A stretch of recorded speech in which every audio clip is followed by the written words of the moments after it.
All right. So, welcome back to another Food and Founders Q&A, Ike's Inner Circle. Let's see.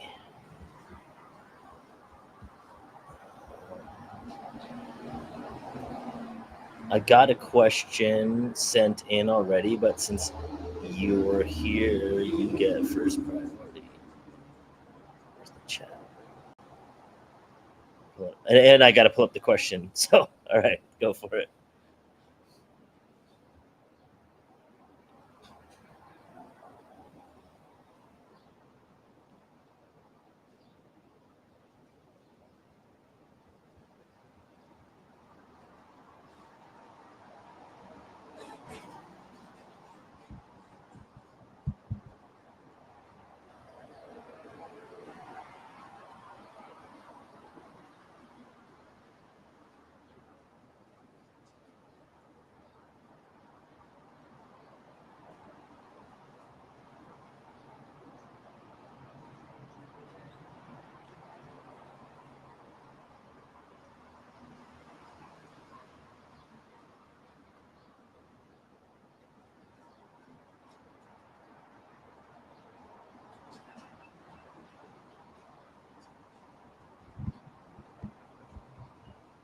So, as I was expanding, what was the things that were most important for me to put in place?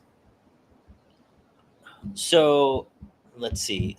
As far as for me, one, my journey is probably different than other people's journeys. And so what I needed to work on is probably different than other people. But what I did, so what I saw that for myself is I have one location and I was speaking to another sandwich shop owner. They have two sandwich shops.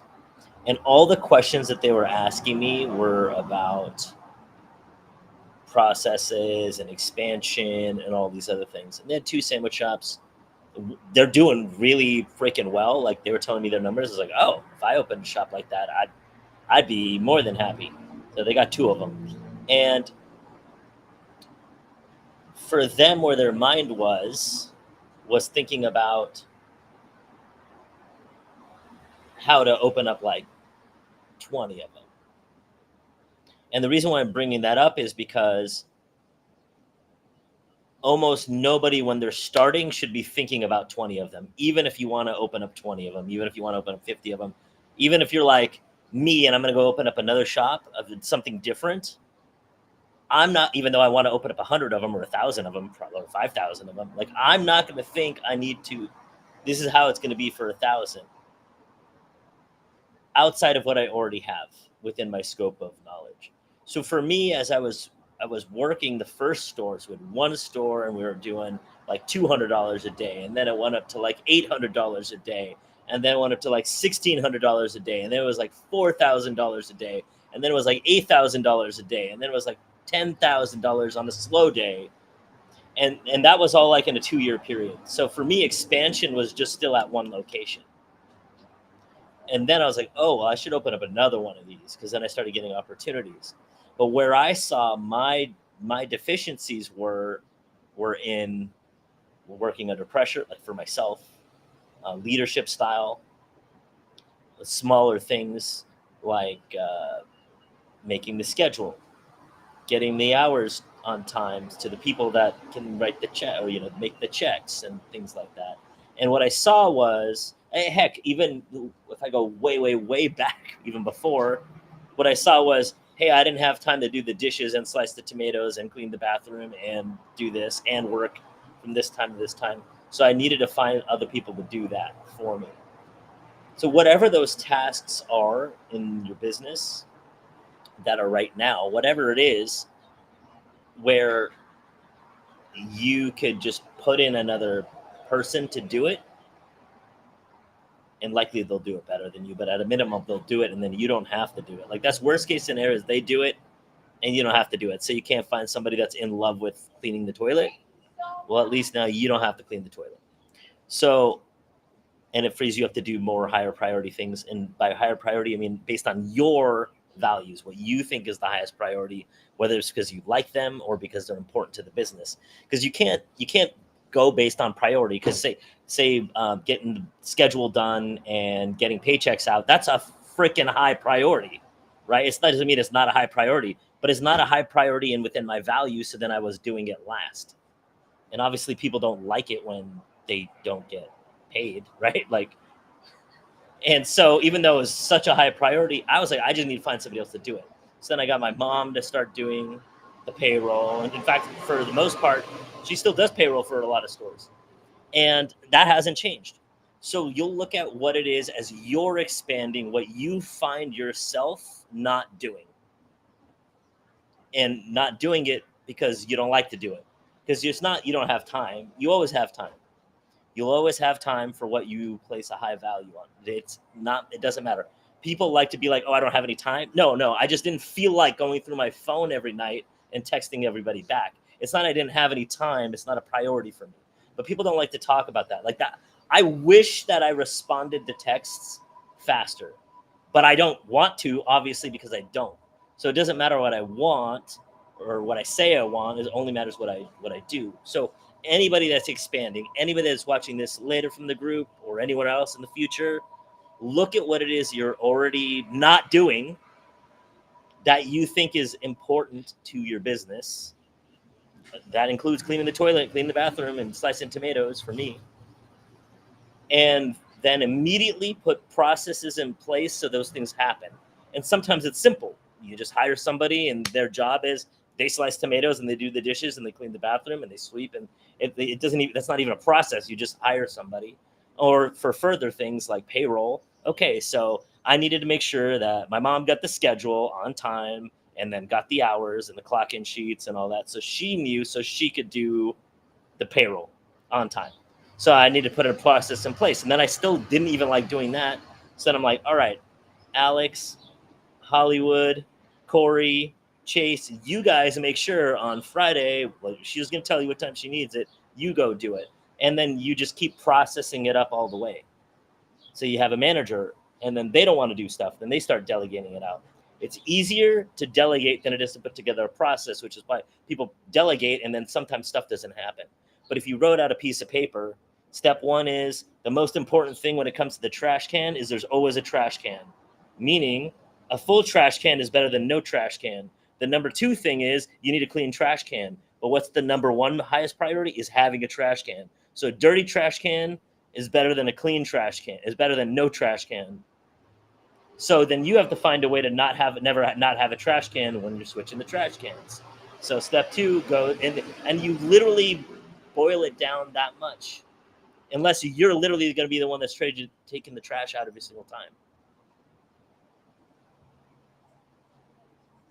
Yeah, that's as low as a trash can and as high as payroll and as high as like expanding. So it kind of, it doesn't matter what the thing is.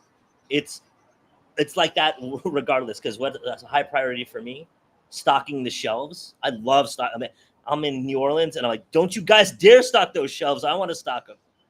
And they're thinking like, why does the boss want to stock shelves? It doesn't matter. I actually like it, right? But probably everywhere else they work at, the boss is never stocking the energy drinks and the kratom drinks and things like that. I just like that, whether from my previous business pre-Ikes to now, and when now I'm in Hawaii, opening a location like right underneath my feet, I'll probably be stocking the shelves here too. And they'll be like, "Oh no, it's okay, I want to stock." I'm like, "No, I want to. Otherwise, I would have already told you to do it." So it's not what's important. It's what you like and what you value, and everything that you don't value is not going to get done. So put in processes for those things as detailed as you can. So literally, somebody on their first day of work can look at it and go, "Huh, okay, don't ever leave the no trash cans. Got it."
Right. What? So what I did in the beginning. So because I think before you asked about hiring or delegating in the past. So kind of different to what the answer I said last time because it's a different angle on it is for me when I wanted to like I didn't have money to bring somebody in. We were only making like $200 a day. So after food cost, realistically and rent and all that, $200 a day turns into like $25 or whatever, $25 to $40 depending on the item sold. Profit. So if I look at, well, I worked 12 hours, like I'm gonna make like $2 to like $5 an hour, or not even $5, like $4 an hour, $3 an hour.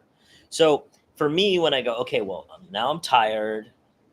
I don't know if I'm gonna have money to pay for these people, but at least if I get this person hired to do these tasks, then I don't have to do them. And it literally does come from my pocket because then now instead of making $25 a day, I'm making like negative $12 a day. So now I'm paying $12 to not slice tomatoes or not do this or whatever, right? So for me, looking back upon it, you'll be like, well, that was dumb to do that. Well, you're already in business for yourself, so you're already taking the risk. If it frees you up to do other things that you value more or that are valued more to the company, then you're more creative. You're going to go out there and you have potential to make more money versus not. One of my mentors, how he did it, he was a chiropractor, and he really liked working on people's bodies and making people healthy. He really liked that. And so for him, he saw, okay, you would come in and he'd work on you, and then you'd be like, oh my God, I love you, doctor. And then you'd keep coming back because it was him and because he did good work. And then Alec would come in and Alec's like, oh my gosh, doctor, thank you so much. And he's like, oh, I love, working with you. And he knows you and he has all these things. Well, what he noticed is he was not able to get new customers like that because he was busy working on customers that were already customers. So he hired another person to come in. I don't know how many days a week, but part-time person to come in and take some of his customers. So if you still wanted to see him, you could only see him on like Monday, Tuesday, Wednesday, or whatever. Because then on Thursday and Friday and Saturday, he was going to go out and get customers. That was going to be his plan. So if you have the choice, you can come in whenever you want, or if you want to see him, you're here. And because he's only here those days, his appointments started booking out. And so you decided, okay, I want to wait for him, or I'm going to go to the other guy.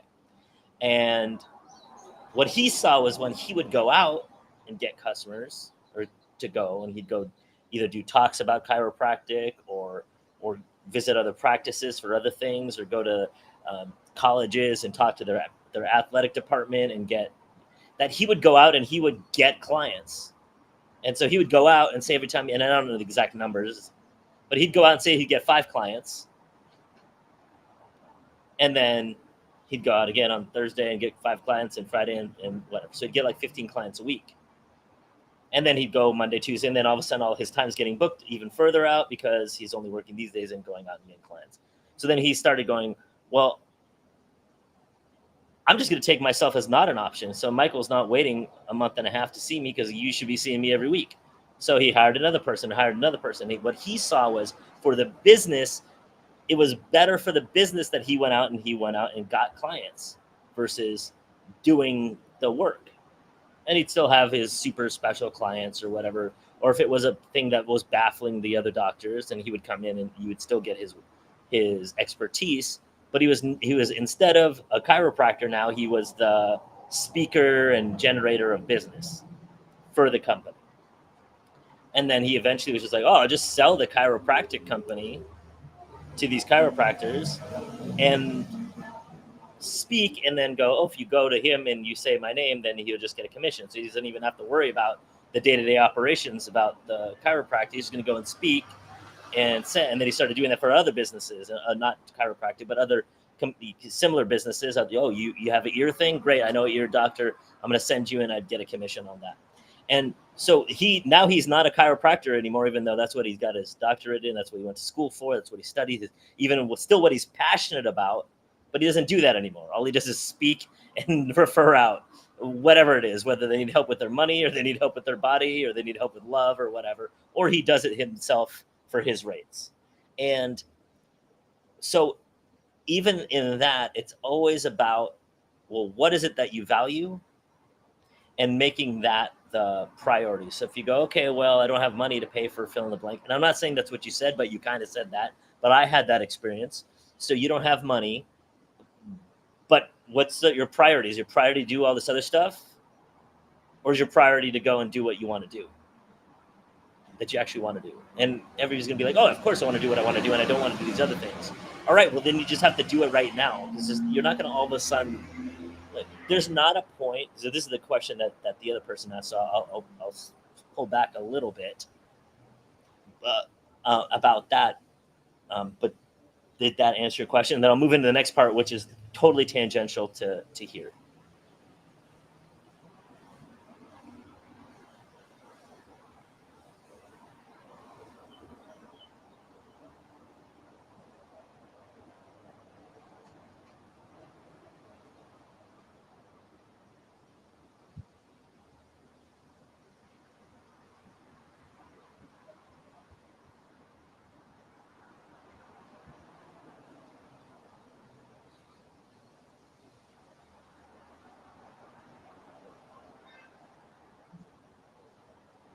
Yes.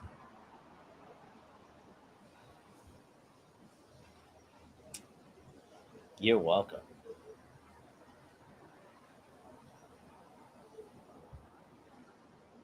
And yes, so where I was going with it, because the other question was, so as your the question, let me pull it up.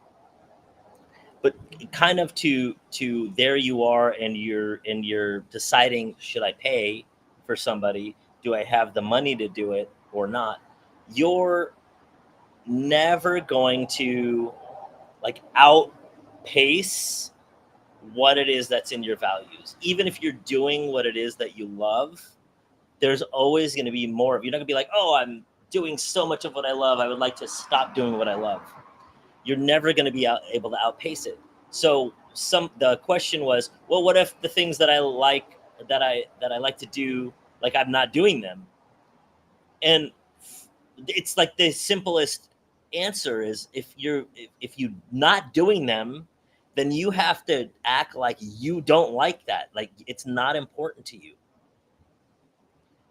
It's not important to you if you're not doing it. It's not one of those, well, oh well, like, it could have been important to you, but now you stop doing it, it's no longer important to you.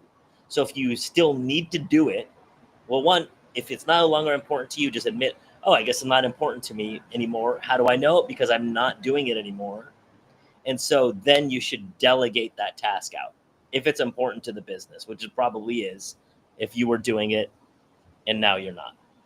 So the whole thing is your goal is to never be doing anything that you want to do. Like I said the other day in person, was only sell what you want to sell. It doesn't matter. Same thing, only do what you want to do. You only do something you don't want to do, is what I mean. When you have to, like, there's absolutely no, like, unless you can pay somebody to brush your teeth, like, say you hate brushing your teeth, well, you're either going to brush your teeth. I mean, hopefully, we could, I mean, well, maybe one day we could pay people to brush our teeth for us, or floss our teeth, or you could totally have people do your laundry for you, make you food, all these other things, right? But there's some things that you don't want to do that you actually have to do yourself, like diet and exercise, right? If that's one of those things. So if you don't like it, then you either have to link it to what you value, like, oh, me, international sex symbol is one of my values. So okay, I hate exercising often, and I make myself do it because I'm like, an international sex symbol would work out. So do I want to be an international sex symbol or not? If I don't work out right now, then I don't want to be an international sex symbol. And that one works on me every single time. I'm like, I can't pretend that I'm worried about I can't pretend that I want something if I'm not willing to move towards that. But say it's something in your business that, because I don't know what this person was asking about. They just said the things that they love to do, they didn't do it anymore. And my answer to that is, and I want to talk to them to their face, because they're probably not going to be like, yes, like, you're right. But that means you don't love it. If you loved it, you would do it. If you loved it, you wouldn't even be asking me, well, I don't like it anymore. And that doesn't mean that they never loved it. Like Dakota loved it, and then values changed. Like for me, my number one thing on my list of things was I really wanted to date, like get as many girls as possible. Now that's not important to me at all anymore. I don't care. I don't care if I don't go on a date tonight or tomorrow or the next day or a month from now. And so now either I'd have to go back and go, oh, well, was the dating the important thing that was to me or something else from the dating? But that's a different question. Like you can always go back and unpack. Oh, it wasn't about the dating. It was about feeling like I was accomplished and feeling, these other things, right? But before you even get there, if you stop doing it, you don't love it. So that's enough of a reason to decide if you're going to pay somebody else to do it, like back to your question, to pay somebody to do it, or you do it yourself. So you're going to have to link it to what it is valuable to you, like working out is valuable to you because then you get to hang out with your loved ones more, you feel better, whatever it is that you value, not what anybody else values. Or if it's in business, like I had to get somebody to do the payroll because then my employees would want to walk out if I didn't have a freaking check for them on time. Understandable. So then I'm like, well, then I got to get the payroll done. So I need to find somebody to go do the payroll and then find somebody to make sure that they get the clock. Not because I value doing payroll. In fact, that's probably the thing I like to do the least. Like, okay, hey, let me spend my time so I can give other people my money. Like, I mean, whatever. It's not my money, it's theirs, right? Because they earned it. But you know what I mean? Like, I'm not dying. Everybody line up. Let me sign some checks for people. Like, hell no, right? I don't even want to do that. They have the little like Ike stamp, and then the checks get stamped by the Ike stamp. And I don't even see the checks. I don't know how much you get paid. I don't know anything. And that's exactly how I want it. But I had to set it up that way. So, and that was the question from the email. Let's see, any other question? Do you have another question?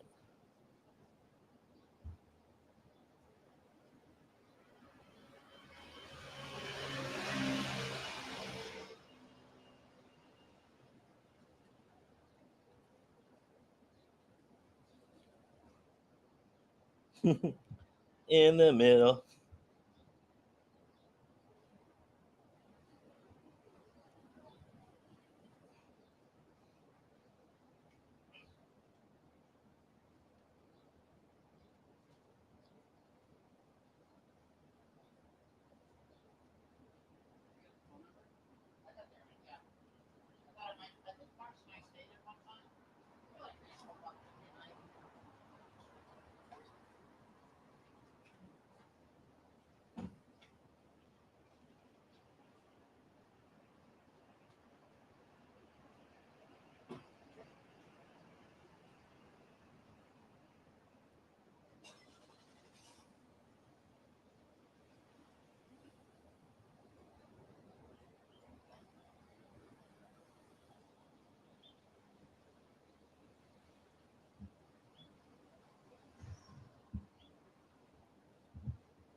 So you feel like you're in the middle where?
Yeah.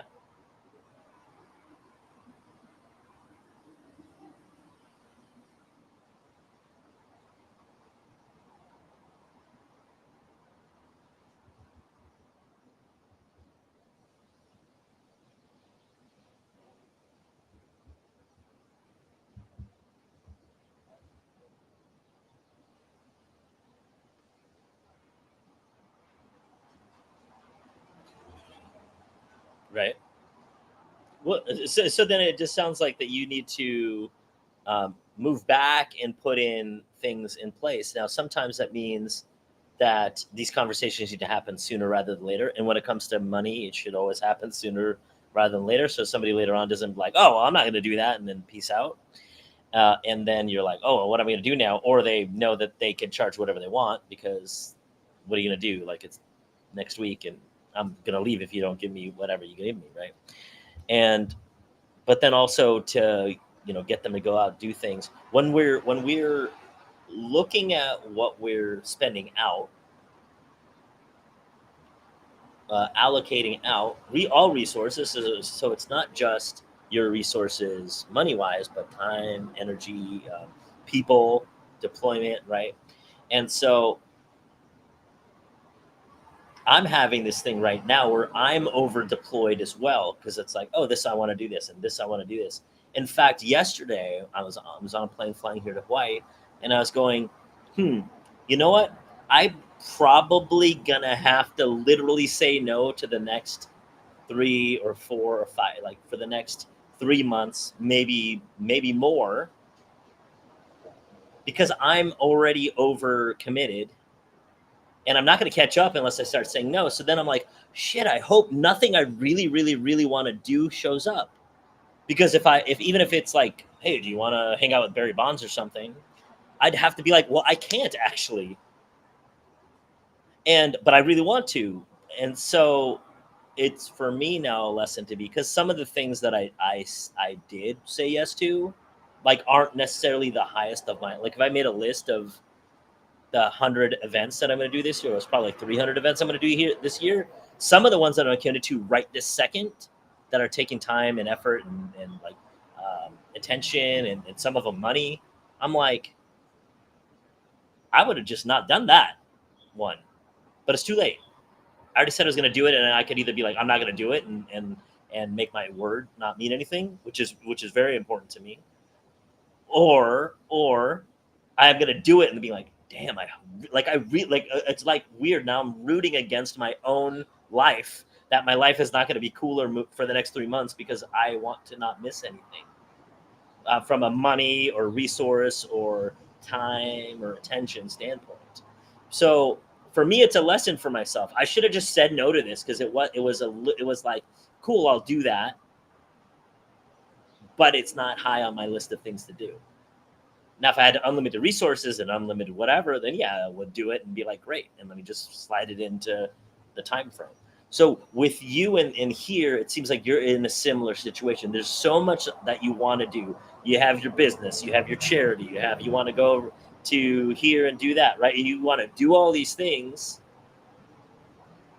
but you're not in the position yet to do whatever the hell you want whenever you want yet. Heck, I'm not even in that space because I'm having that problem now. But the thing is, we want to do these things because we want to do them.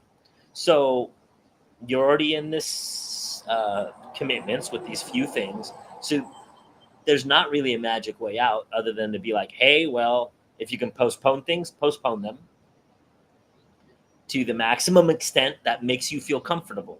Even if the conversation is uncomfortable, hey, we're not going to be able to do that for like 2 months.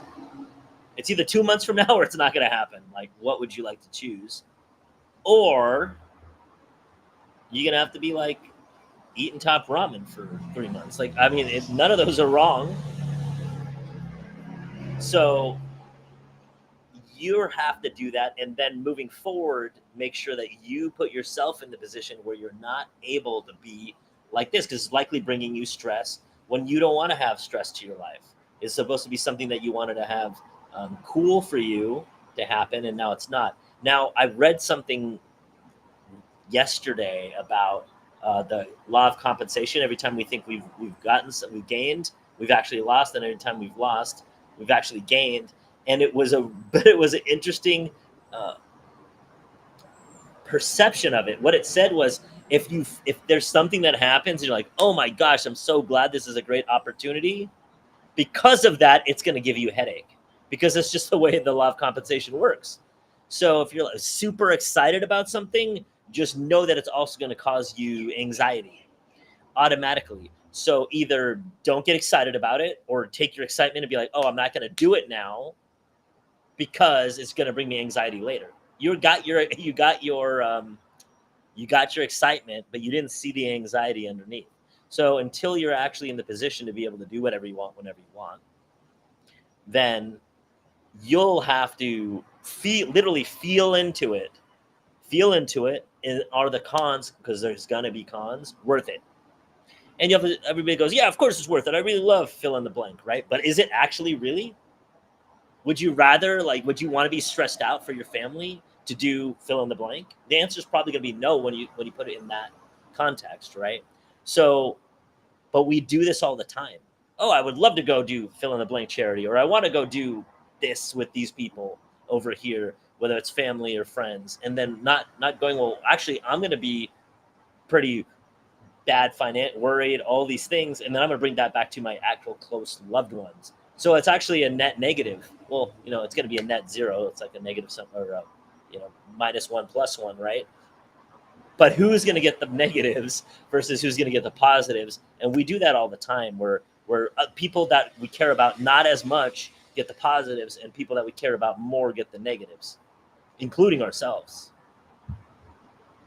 And people don't, but the thing is, people don't talk about that. They don't go, and this is one of the things why with a lot of charity work is why and I'm not saying don't do charity work, and I'm not saying that is bad to do it. So that's not what I'm saying. What I'm saying, this is why a lot of charity work, they're like, oh, hey, and they give you a story about these people that they're trying to help, or this organization that they want to do, or these animals, or whatever it is, and then they're literally preying upon you, going, oh, well, I don't really want that to happen to these people or those animals or this place. And then from that space of feeling bad, they give to feel good. And this is why a lot of charities are not the structure of it, not the good work that they're attempting to do. A lot of charities actually aren't able to sustain for a long time. Like even the Warren Buffett, or what's it's Bill and Melinda Gates Foundation. They're only able to sustain because they had so much money to start with, and then they interest, and they invest it and whatever. But they're not spending all the money that they have. That's the only reason why they're able to sustain. And if you want to get into charity work, it needs to be sustainable for everybody. And sometimes that means you do one event every 3 years or something. I don't know. I don't personally have a not profit yet. Like, I assume I'll put my stuff in trust, and I'll assume I'll have hey, here's the Ike's Foundation. I assume that's going to happen. But right now I don't. But I know that if I did, I know I have the foresight to be like, well, maybe we can only send kids to some place once every 5 years, because otherwise then the organization is going to get stressed, and that's not a good point. That's not a good thing to have, or whatever the thing is. Or it's going to be, I'm just going to speak to kids as the charity, and this way it doesn't only cost me my time, and I don't have to really worry about the money, because I'm not gonna. I mean, I'll charge myself $1 million an hour to speak, but I'll just donate my $1 million to myself or whatever, right? So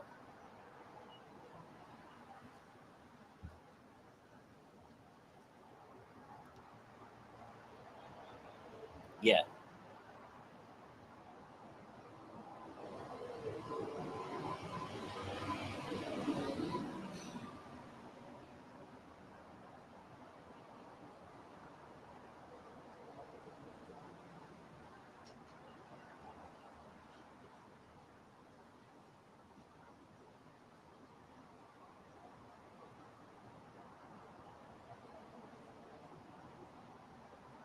yeah,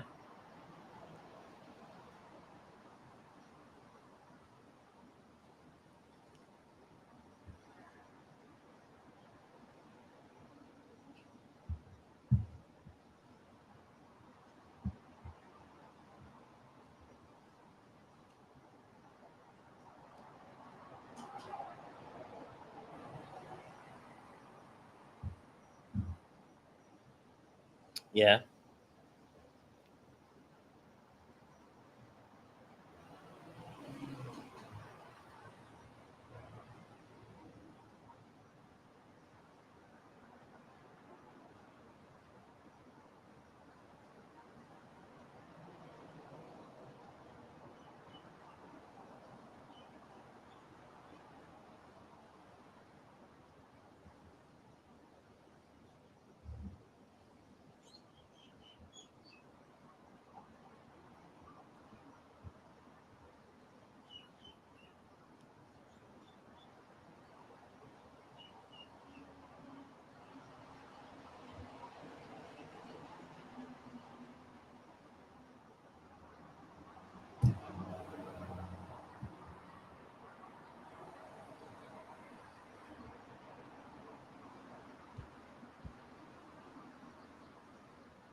And the best way to do it is to set it up so that these consequences, when they pop up, they're more like, oh well, I'm just tired because I don't sleep that much, which is still a negative, but like, we do that all the time, right? Or and you'd be like, oh, okay, well, I'd love to be doing all these things that I've been doing when it's only kind of costing me my sleep, right?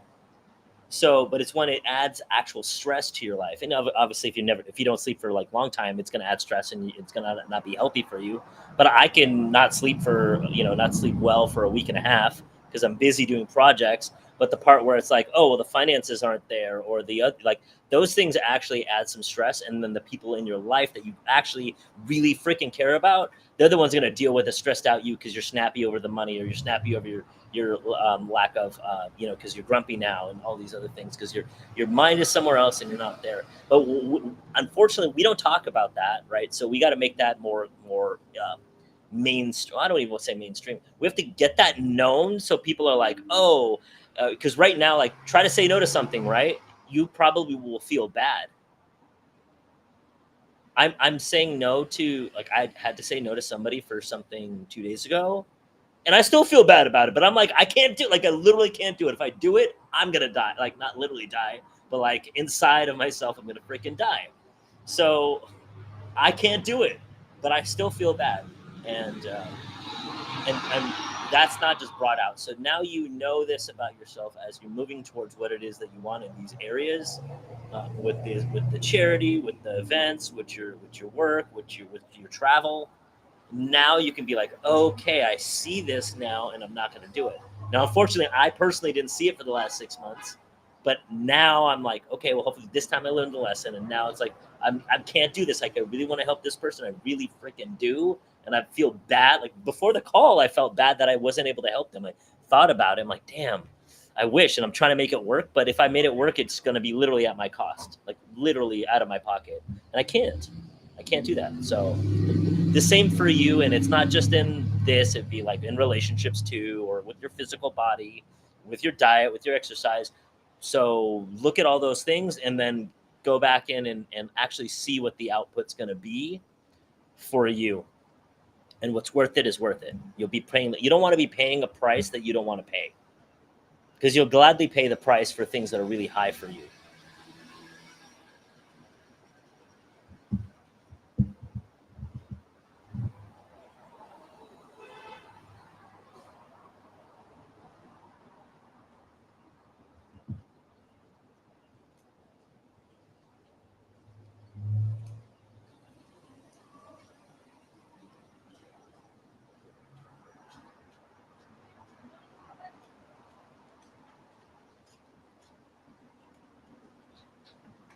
Yeah.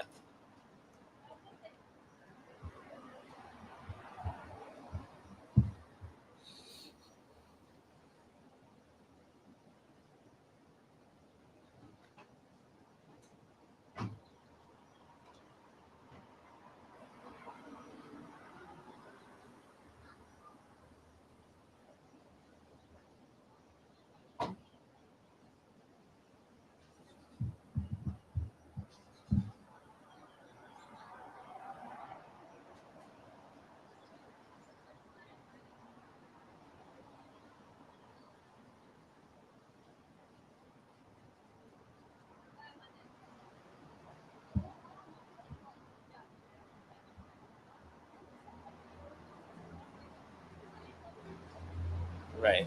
They're like, we're gonna buy this for this. Yeah.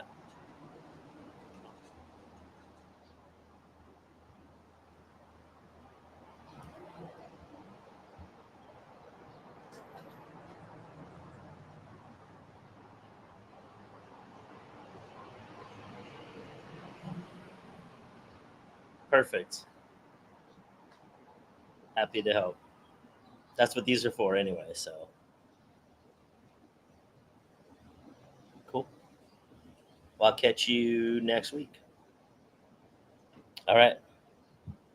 I'm in Hawaii till Monday, and then I'll be in Phoenix for the next one of these, and then LA for a week. And then I'm doing the Food and Founders LA in person. So if you're in LA, it's on the 10th. You get to come to it. If you happen to be in LA, he'll be downtown, and then I'll be back in New Orleans on the 12th, April 12th. Cool. All right. Aloha.